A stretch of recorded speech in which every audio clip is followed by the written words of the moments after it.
Hello, everybody. Hi, Hi. everyone. Hi, Yay, you're Roxana. finally here. Hi, how are you? Good. How are you? So Good, thank you. I hope you're staying healthy during this season. Oh, yeah, I know. I'm not bored. Good. Okay, how are you doing? Great, great. It's a beautiful sunny day outside. It is. Yeah, I'm really happy that at least the weather is good. Yes, it's cooperating. I think summer is very close by. Hopefully, everyone was waiting for that. Yeah, I remember a couple days ago it was sunny, and then suddenly there was like a wall of snow. No, exactly. And I was like, okay, okay, we don't have to be surprised. This is Treno. It's Canada. You're gonna get used to it. Yeah. Just for all weathers of the season. Oh my God, I know, I know. Yeah, thank you Yeah. so much for accepting our request to be our guest today. We really Uh, appreciate it. I'm happy to join. Thank I you. know everything is closed and there's so many people around that they want to know what's happening and what is going on, and they don't have that connection with other people. And also Yeah, staying home doing nothing is yeah. really like frustrating. I've been so busy actually at home. I found so many activities to do. Oh, cool. So, What do you do? do you want me to Teach walk you us. through my Of pandemic course. Of thrive course. list? All right, so here's my pandemic thrive list. When the pandemic first started and we were told to stay home, I'm sure like many people decided to like, okay, well, this probably won't last too long, so I'll just watch a few Netflix shows. But then that quickly became very boring. So I'm an exercise nut, so I can't live without an exercise machine. So I started taking a lot of online classes, and I highly recommend you guys go and check out Fit Squad Training online. They have 45-minute workouts that are high intensity but not too intense. You don't need much equipment. Actually, you don't need any equipment. You can add equipment if you want to, and it gets you fit real quick. But Oh, also, nice. Okay, yeah, let me put it on the comments. So fit a Fit squat. Fit Squad, FITSQAD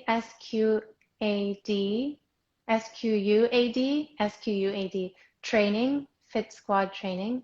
They are amazing and they've been like a lifesaver during this time.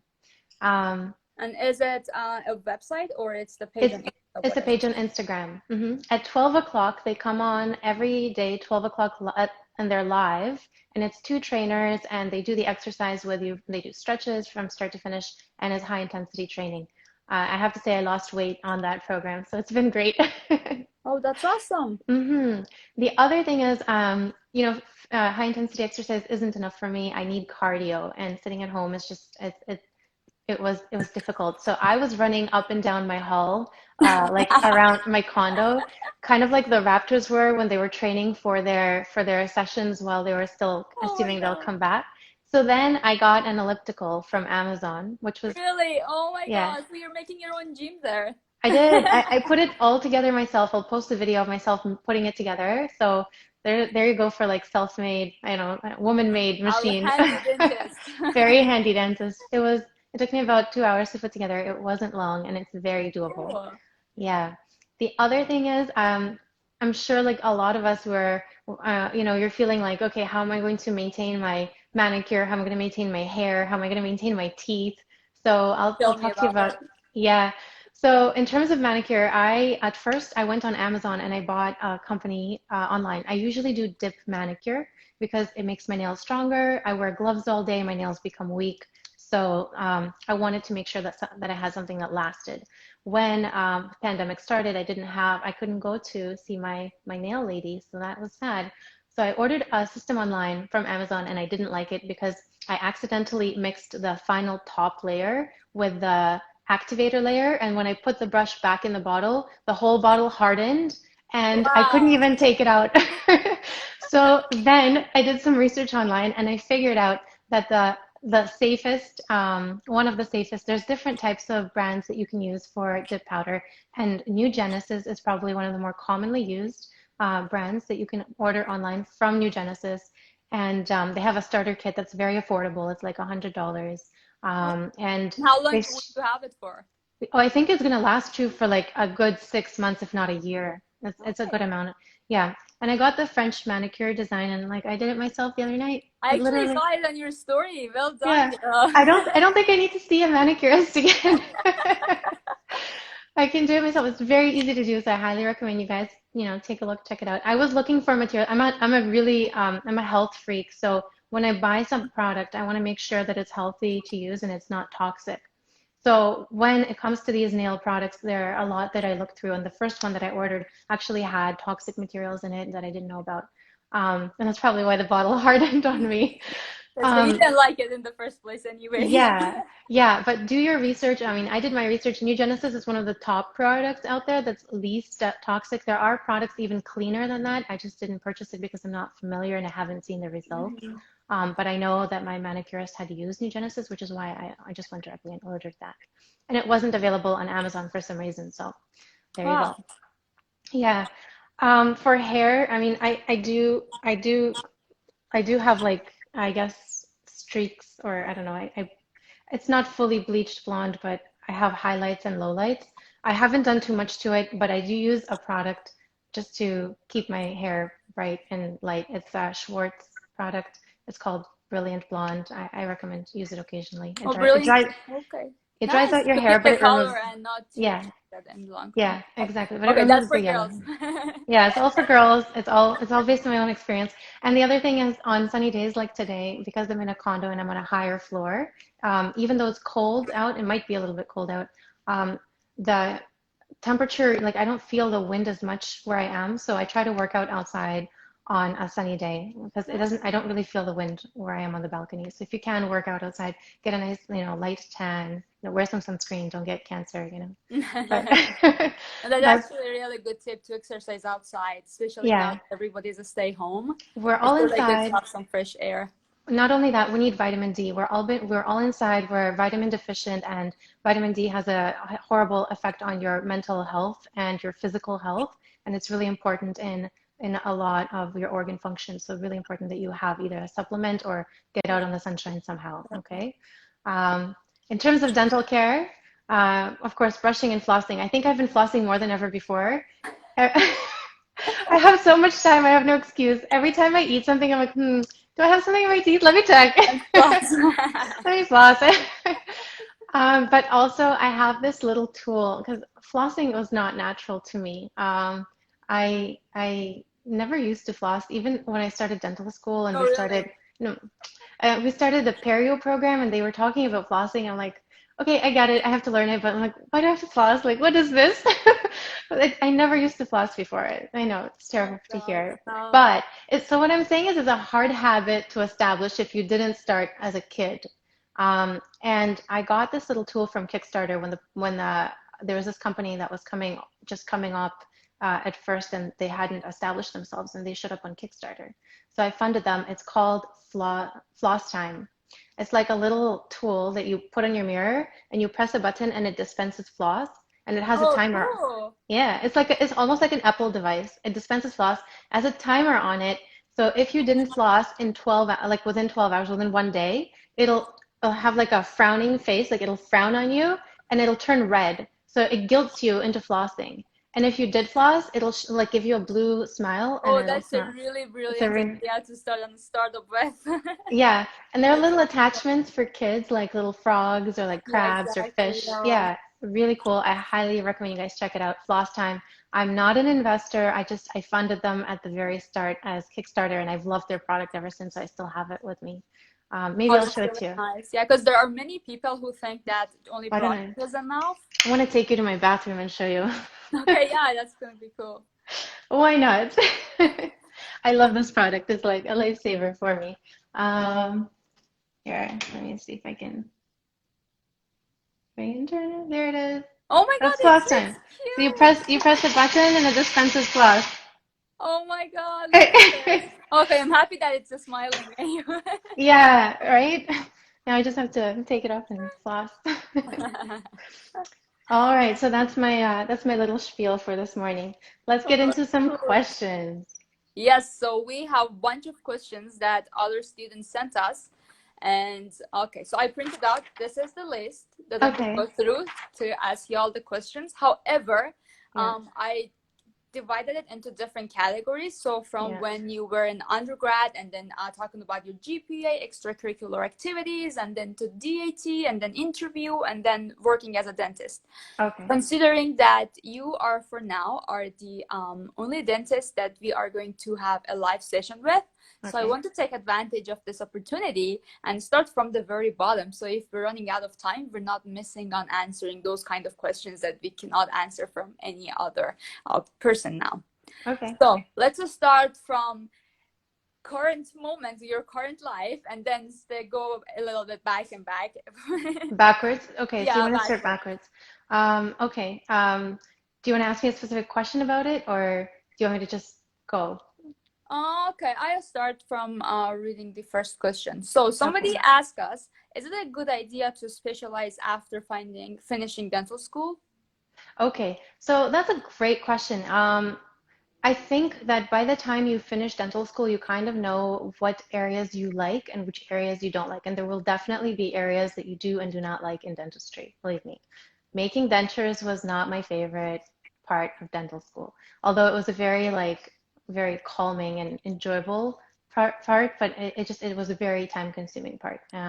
So you will know what areas you like. Some people will like prosthodontics, which is basically like creating crowns and bridges and aesthetics. Um, some people will really like perio, which is the gum health of the teeth, and some people will really like orthodontics and straightening teeth and the aesthetic effect that results in, right? So you, by the time you finish dental school, you will first enter, I'm sure just like you enter your undergrad, you come in with one idea thinking, I'm going to be this, and then 6 months later, you're like, wait, I like that something else. And then you're like, I'm going to go become like an entrepreneur. And then you think 3 months later, you're like, okay, now I want to do something else. So as time goes on, by the time you finish, let's say even your undergrad or your dental school, your idea of what you want to do will change and you will find what you like. Now, whether it's a good idea or not, it depends on a couple of factors. Like it depends on your finances first, because say you have been in dental school and you're a student, so of course you're paying for your undergrad before you get into dental school, then you pay for dental school, and then you're paying for your specialty. So it depends on how long you're willing to wait until you actually get out there and start working and seeing patients and being in the flow of things, right? Also, it depends on whether you think that your skills need to be refined a little bit further. For instance, some people coming out of dental school aren't 100% sure what field they might want to specialize in, but they know they want to specialize. In that case, they might want to do a GPR program. GPR is great because it exposes you to different fields, and it depends on where you do your GPR. So there's in Canada, you have GPR programs, and some schools specialize in, let's say, surgery. Other schools specialize in endodontics, or those GPR programs will expose you more to some areas, whereas they'll expose you less to some areas of dentistry. In the United States, you'll have also AGD, which is like an academic form of GPR, where you can have more of a research-based and hands-on aspect and learn a little bit more about dentistry. What are the difference between these two? And if you want to talk about them and refer anybody to join Yeah, either of these programs, which one would you suggest? so AGD is more academic based.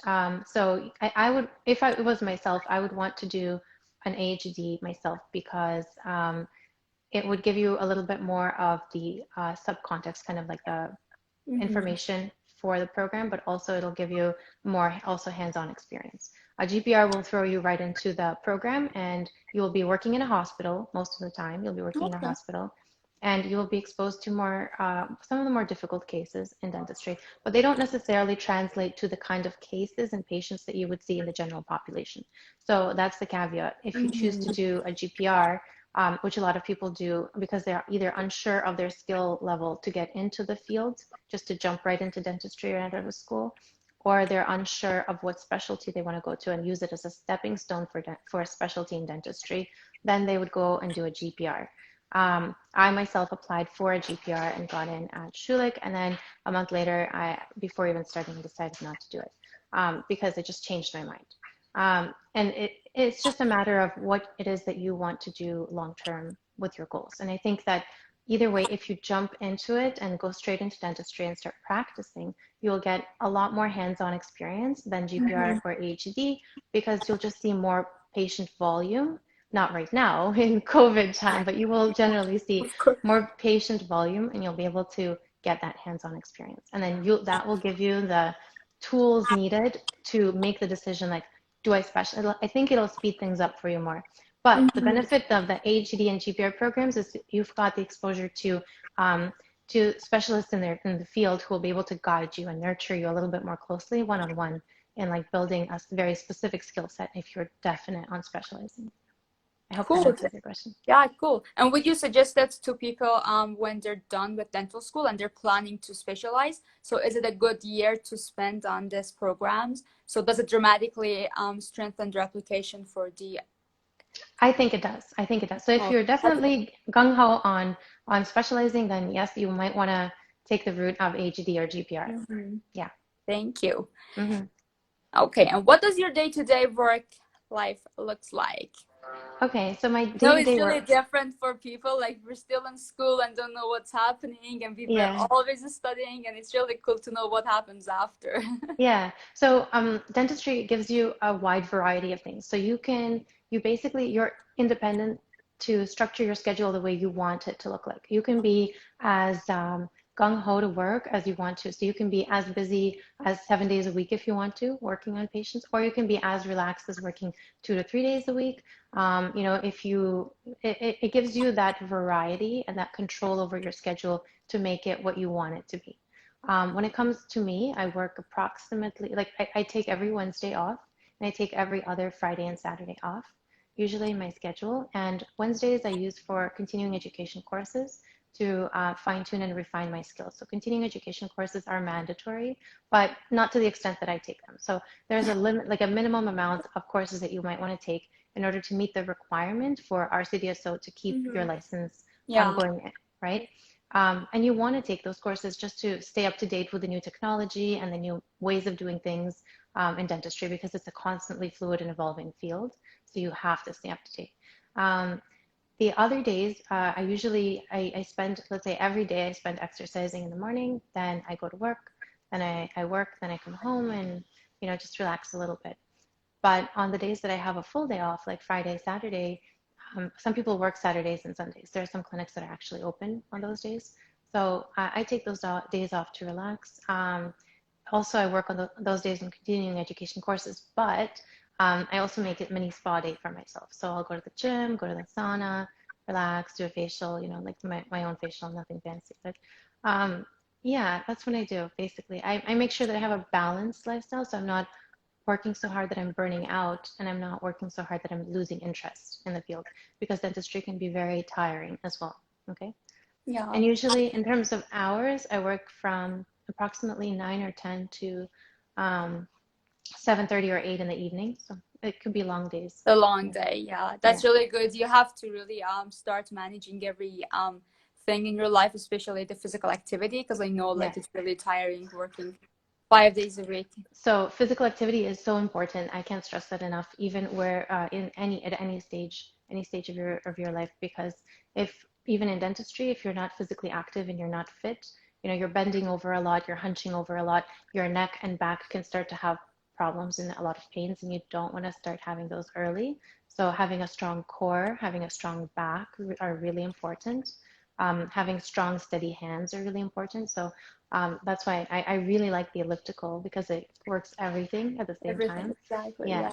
yeah. And that's really important. And it takes time. It's not like if you graduate from dentistry, Oh, you start working out. It's something that you have to build it it's before a, that, build before that. oh yeah, it's a lifetime commitment. So I have been working out. I think ever since I was a kid, my parents would always make me wake up, work, like do some stretches, work out, and then you can have some breakfast. So that's typically what I tend to stick to. Awesome. So I'll wake up and I'll work out for at least half an hour, at like a minimum of half an hour. I'm sure you have the time for it. You have to make time for it. Definitely. Yeah, I think we have to force, like everybody has to force themselves that they Yeah. have to do it or the day does not get started. Yeah. At some point you become, I know it's hard for some people to include it into their schedules if it's not something that they're used to. It's kind of like flossing. It's hard to train. But once you start doing it on a regular basis, it becomes a no-brainer. It's not something I think about. It's not something I plan into my schedule. It's just something that's always part of my life. Like, I need to breathe air the same way I need to exercise every day. It's not something that occupies my mind in terms of thinking or planning for. It's so automatic that even when I choose to when I go outside to the gym or I go to work or I go somewhere, I automatically pack my gym clothes and like pack it in a way that's efficient for me to carry, because it's just something I think about, that that's something I'm obviously going to have to do during the day. It doesn't matter when, but it has to be included. That's really nice. It's really good that you got into it since early ages. So for me, I was not even exercising till a few 4 years ago, maybe.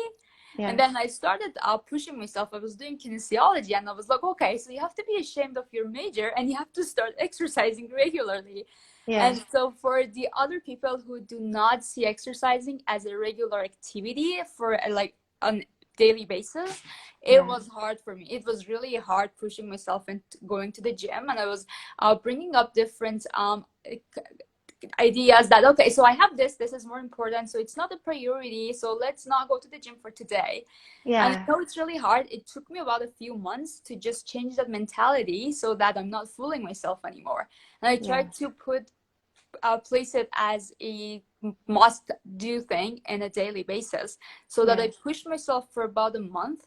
And it was like every day that I wanted to be lazy, I was like, okay, so this is not what's happening. You have to go there and you have to exercise. And I was putting some reward or like some activity that I wanted to do during the day, and I was looking forward to it, to do it after the gym, like browsing on Insta or anything else fun. I was like, yeah. okay, so you do it after the gym. And it was a brutal month, but I'm really happy that I made it a habit after that. That's amazing. Congratulations. Yeah, thank Yeah, you. so the change is made in habit. The change in habit is made is not when you want to do things.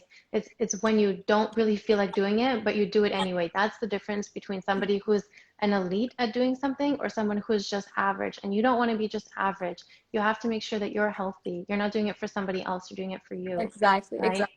Yeah. So that makes a difference. On the days, there are some days, even today, like not today, but even these days, when I wake up and let's say I didn't sleep well and I'm tired and I'm like, I have this kind of like a clouded mind, and I'm kind of consider, what if I don't work out today because I'm very tired and I can't function? But you know what? Once you push yourself past that boundary and you work out, you do that cardio at least, that gives you so much energy, and then you feel like a completely different person. I can't agree more. Yeah, Can't agree more. Okay, thank you for that. Yeah, I think that's one of the greatest tips that everybody has to keep in mind. yeah, Not for the profession, for becoming a dentist, but also for the healthy lifestyle. yeah. Okay, so It gives you, just to add to that, it gives you stress relief when you're studying for your it exams. is, it is truly. Yeah, I felt Yeah, it, and I never really believed in when people was talking about it, that like do some exercise and it relieves the stress. And I was like, how? How? You have to take a shower after, and it's just waste of time. Like you have to spend a few hours on it, and you yeah, have an exam, so it's definitely not a priority. But now my mind has definitely changed 180 degree. great. Okay, so let's ask some of the viewers if they want to hear more about maybe DAT or interviews. Anybody has an idea? Anybody's looking for something? Feel free to write a comment in the comments below. If you write your questions, we'll be able to see them. In the meantime, we can go on with the rest of the questions. Yeah, okay. So let's go to your undergrad. So what was your Okay. major in undergrad? And why did you choose your undergrad university? Okay. So I went to York for my undergrad, and I loved it. It's my favorite university in the whole world. Yay! Me too. Yay. Really, really, it was my favorite. I had the best experience there. The professors are so helpful. If you ask them for anything, they're more than willing to bend over backwards to make you successful. So they're very caring about the students, and um, they're really, the question is about optometry. I'm not an optometrist, I'm a dentist. Yeah, I know But we're covering both yeah, DAT and OAT prep, and we are having. Oh, okay. So dentistry. dentistry. Okay, Okay, I'll good. answer that right after. Yeah. So my undergrad was in psychology, but I took a ton of kin courses. So I was going to do kinesiology and psychology, double major. But when it came time to graduate, so I had to rush. When I applied to dental school, and when I got my acceptance, I had a deadline when I had to submit Correct. um, my diploma. So I had an outstanding exam that was due that I had to do, but I had to submit the diploma. Otherwise, I would had to forfeit the acceptance. So I asked them to just forget the exam and I'll write it later and just Oh, proceed with the diploma. So the diploma had to go ahead. And because of that, I only got the psychology diploma. And then later I went back and finished the exam, but that didn't matter because I already had my diploma. Either way, like you have to know the deadline for these things because sometimes, something may come up and say you can't write an exam at a particular time because something has happened in your life, but then so you postpone it. But when there's a deadline for a diploma to come in, so I had to just go ahead with that, get the diploma in, send it off to Western, and then finish the exam later. So technically, I did both kin and psychology, but I only got my psychology major. Yeah, cool. but And kin does is my Western favorite. require you to finish your undergrad when you're applying? Yeah, you have to have your Okay. you have to Yeah, have that was complete. the hard time because I know that some schools do not require that as long as you're Yeah. doing 3 years. Okay, yeah, definitely it was a stressing time. Yeah, but double check the requirements now because they may have Mhm. changed from the time that I applied. Yeah, Okay. definitely, definitely. Yeah. The girl asked, why did I pick Yeah. dentistry? I think that goes, okay, I chose dentistry a little while ago. I think my interest originally, and I may have told this story before, my interest originally arose when I was a kid and I had to get Oh, dental treatment. So I was a kid back in Ukraine, and not a lot of people would get dental treatment in Ukraine. It was like the archaic way of getting dental care, right? People would walk around with like brown and black teeth, and they were very young, so they didn't have the best dental care. But my problem was I had a narrow palate and I needed a palatal expander. So came to the dentist. I think I was maybe 5 or 6, and they were looking into expanding the palate before it fused. So I had to get a little device that would have a lock and key, and my grandparents would have to turn the key once a day or like once a week or something like that to push the teeth out a little bit.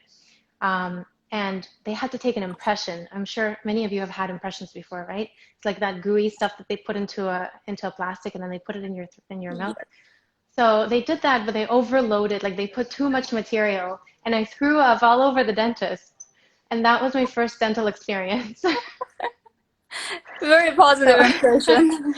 And the dentist, to my surprise, like, as a kid, you would think you'd be scolded for doing something like this. So I felt bad, but the dentist made me feel good. And he was like, no, I'm a bad dentist. Don't worry about it. It's my fault. And like, I thought that was so unusual. I was like, what?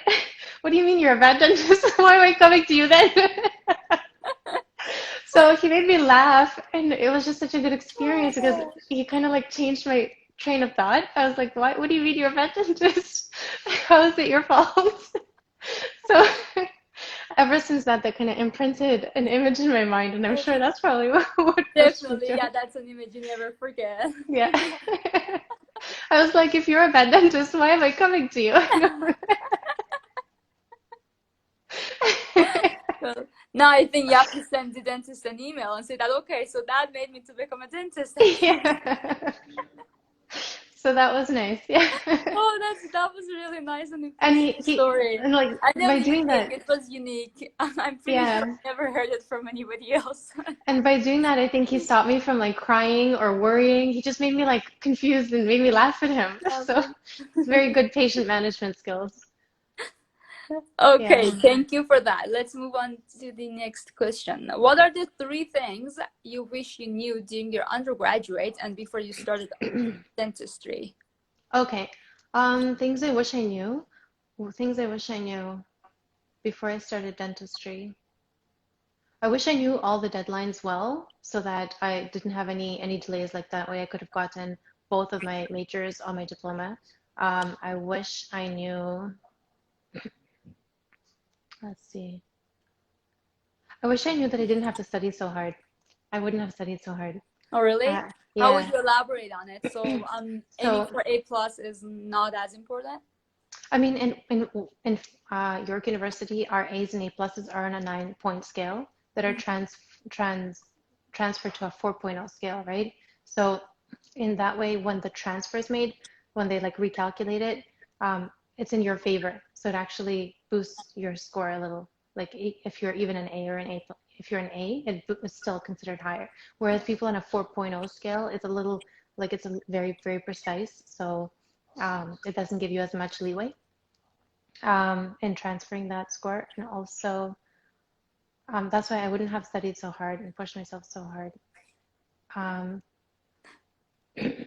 I think it would be important to kind of spend time on shadowing a little bit before dental school, just to kind of know what dentistry is all about.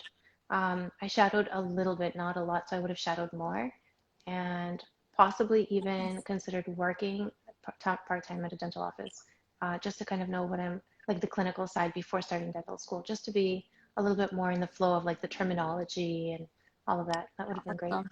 Yeah. Yeah, it's really useful because I've heard it from some students that they think it's not really important, and if the university does not require it, so definitely. I think U of T does not require so much shadowing and volunteering. I don't think it's required at all for shadowing or volunteering is required. I don't think shadowing is required at all, but I would recommend it Mm, just so that you yourself feel comfortable in dental school. And you know, when people are throwing all these random new terms at you, you kind of know what they're talking about. Okay, so you said that if you wish you knew that you didn't have to aim for really high grades. So considering that, what do you think a competitive GPA is?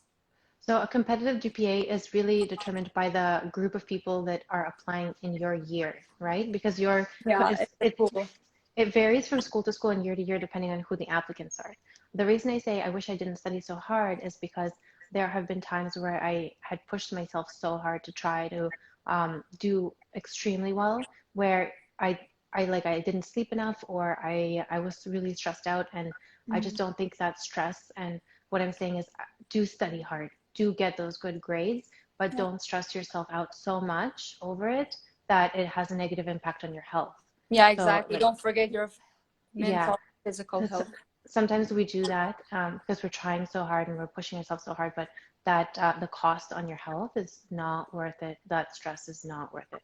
Just prepare yourself ahead of time, have a plan, and execute it in a way and in a time frame that lets you do it in a calmly, not that you're stressing out and freaking out and like, you know, like all on Red Bull and coffee and yeah, Yeah, I'm definitely sure that everybody has experienced this kind of lifestyle, but try to make it as brief as possible.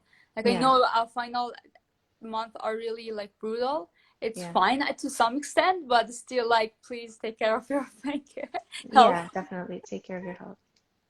We are in Oh, the healthcare industry after all. exactly. Yeah, we should be role Practice models. what you preach. Yeah. So I know as students are struggling between aiming for really high grades, aiming for a really good score on DAT, Yeah. volunteering or shadowing. So if you want to put them in a hierarchy, what do you think is the most important? And another question, some of the students wanted to know if their GPA is not really strong, can they compensate that with extracurricular activities? Absolutely. Absolutely. I personally think your GPA, yes, it's important, but I think that your experience and your abstract, the one you're going to write, the personal statement, is has far greater impact on people than when they read it on understanding you. Because the numbers that they see, the DAT, the PAT, the GPA, those are numbers. They don't put personality behind you. The only personality that they get to see, who is this applicant, what are they all about, is on that personal statement. So be authentic, be yourself. That's the only way you're going to stand out, and draw on experiences that let people see your humility, your, what you've learned from the past, and like what your morals and values are. That will make you stand out. Thank you. So people who, if any of you think that you're not good enough for the program, please do Don't not worry give about up. it. Yeah, don't worry about that. Absolutely. Don't worry about it. There are many courses that they're just courses. Well, they really care about your personal statement. Even for, I'm sure, applicants who have gone through Harvard and gone through, those Yale and high-end schools, it's really important to come through on the personal statements. And I think that kind of is the main focus for a lot of schools when they're looking at applicants. Okay, thank you so much. Yeah. And let's get to your, so we covered GPA and extracurricular activities and your undergrad major. And let's move on to your DAT. DAT Okay. experience, how was it? How did you prepare for that? How did you do your time management and make yourself disciplined to study every day?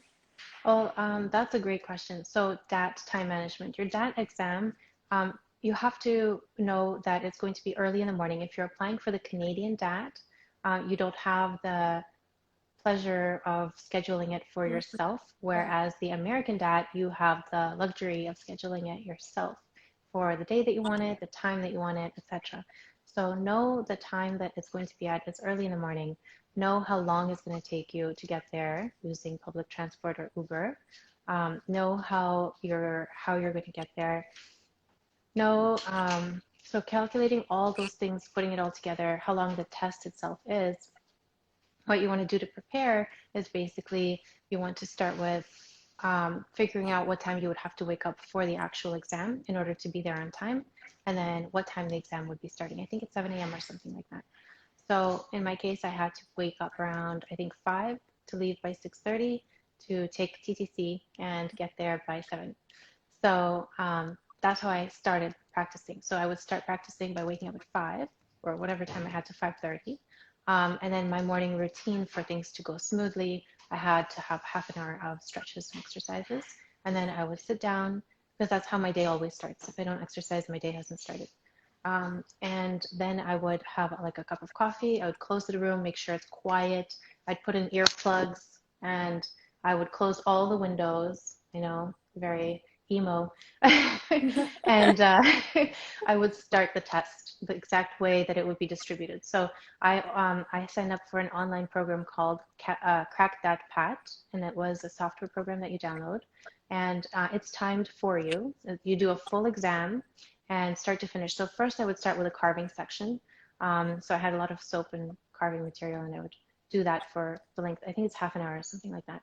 And then I would start with the Crack That Pat software and do like a full test and see what I'm performing at. And then the rest of the day I would spend reviewing my mistakes and seeing the differences, whether it's the angulation, that like 1% or 2% angular difference, or that unfolding question that I didn't get right, or what happened on my verbal score, and like why didn't I read something properly, or try to figure out how to improve my verbal score. So I'd read the answers, the correct answers, and I'd go over all of my mistakes.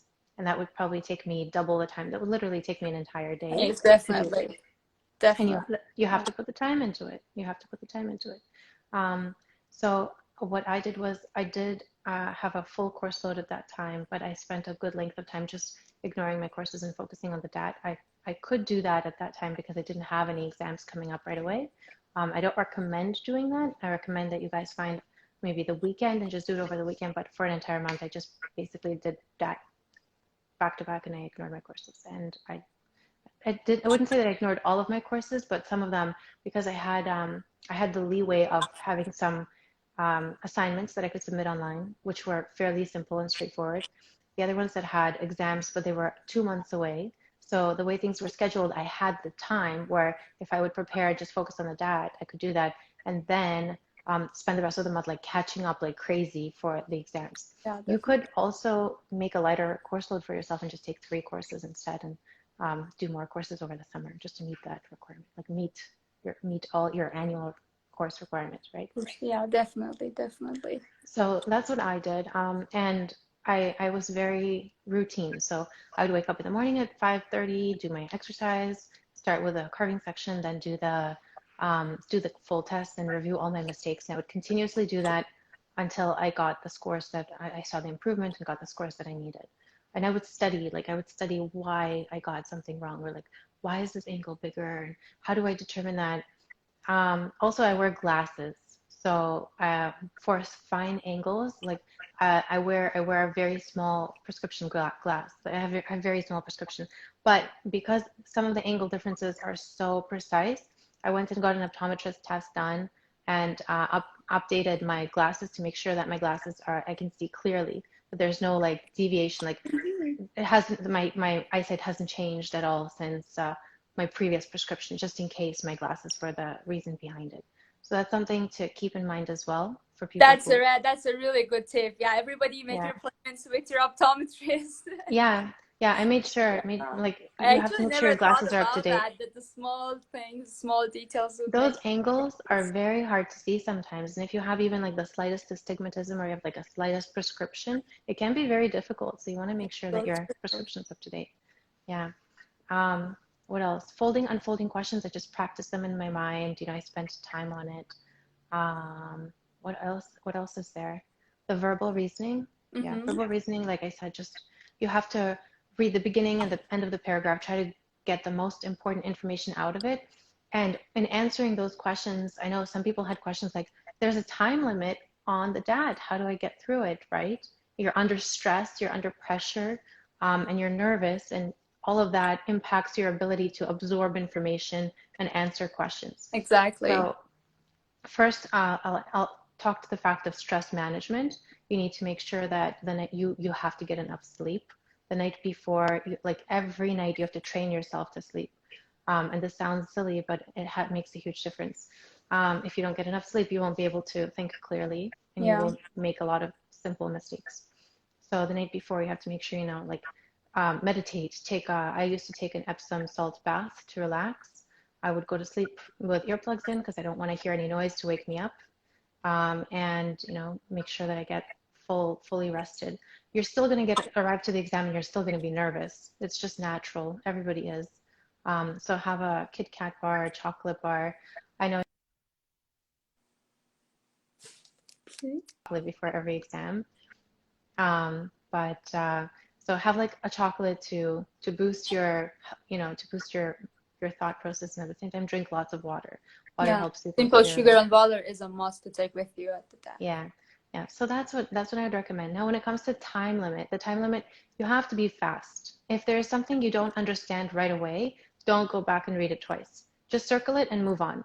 Screw Mm-hmm. it. Like, what's one question? That one question can take away time from like 10 other questions that you can read within that time frame. So if you don't understand something or there's something unclear, even with the angles, just circle it or highlight it, move on, and just come back to it if you have time, because most likely if you don't get it, 99% of people won't get it either. And that could be one of those questions that would be removed from the question. So you don't want to be the person spending a minute on answering or like 2 minutes on answering a question that is going to be removed from the exam.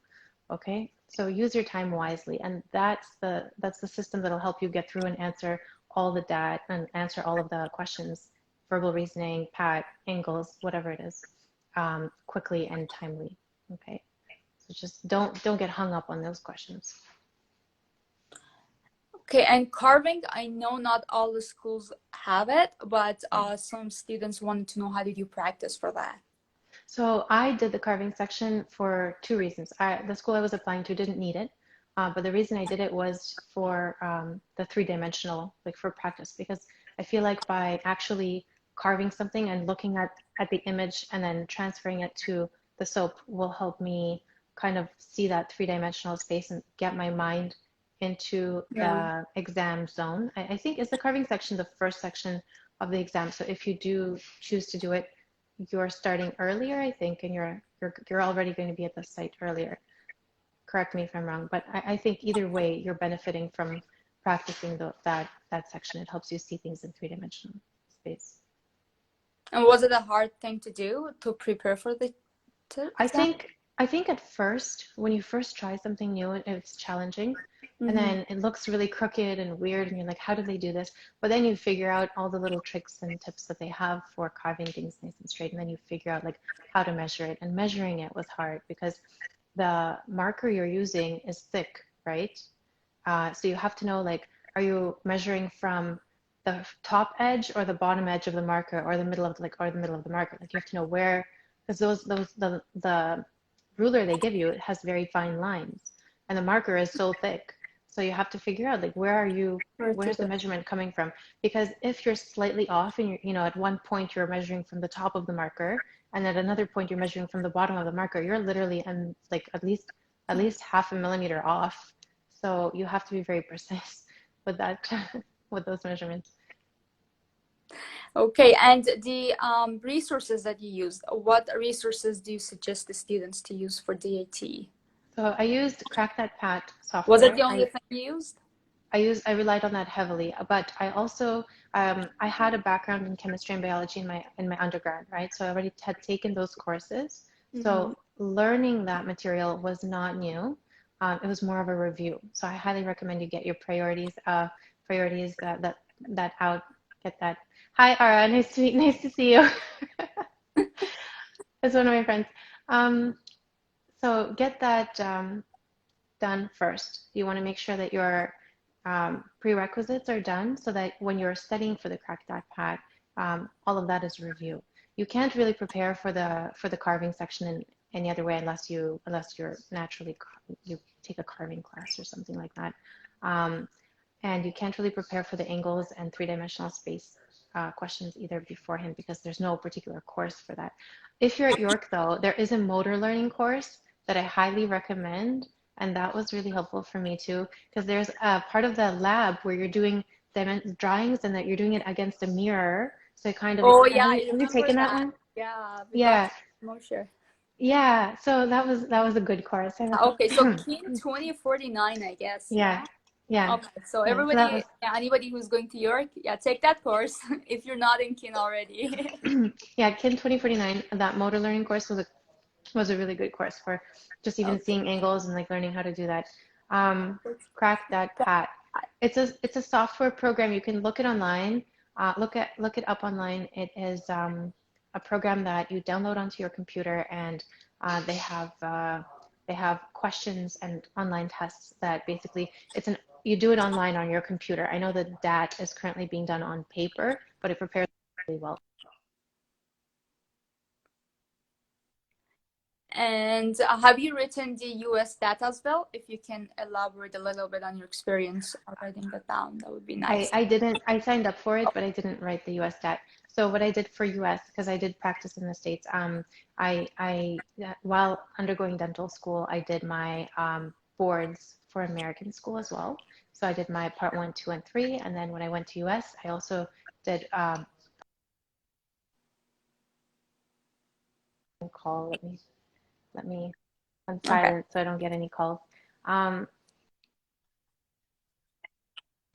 and in US, I also did the CERB, which is basically gives you, it's like the boards for Canadian boards, Canadian Mm-hmm. dental boards. It's the American dental boards that gives you the rights to practice in certain states in America, but also there's two types of tests in the States. There's the REB and the CERB.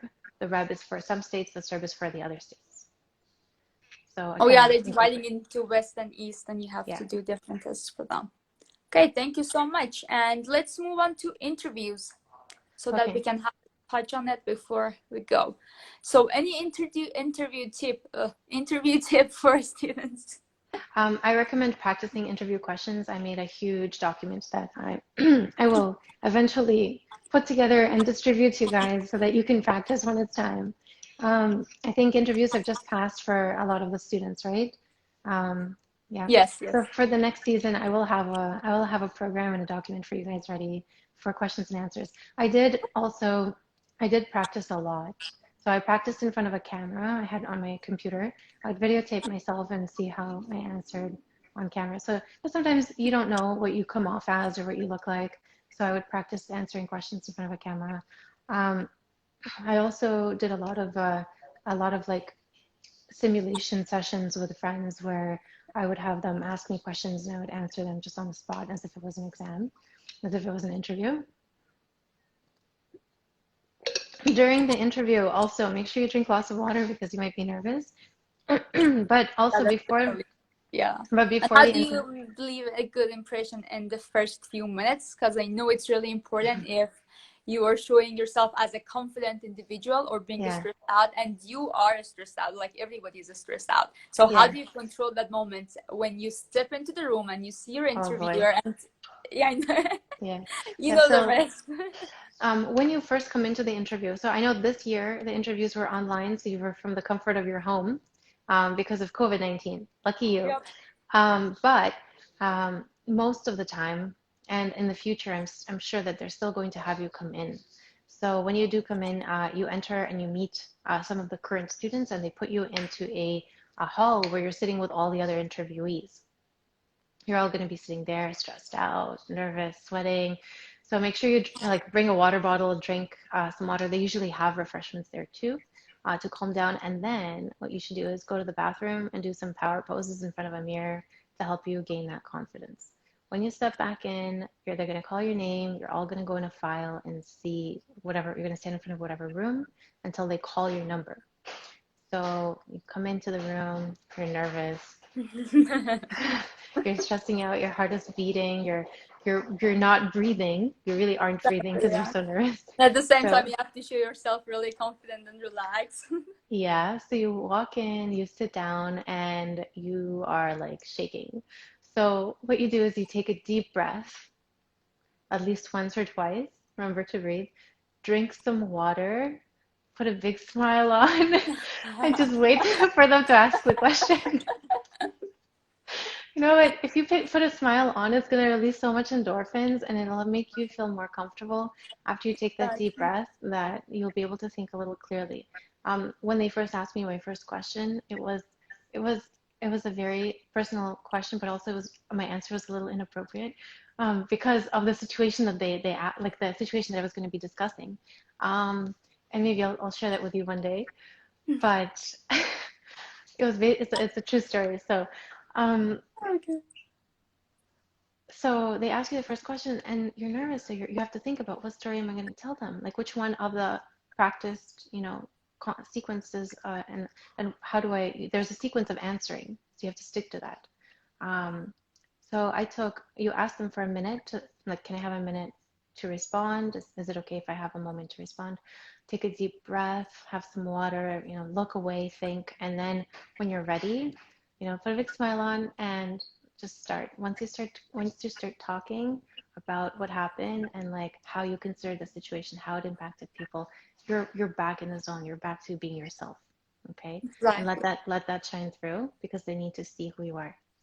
Okay? And then Yeah. once that happens and they see who you are and all that nerves, all of that goes away, they become a little bit more engaged. I know they're told not to like be too engaging and not to smile at you and hold a straight face. But you know what? You can still get through to them and you can get a smile out of them.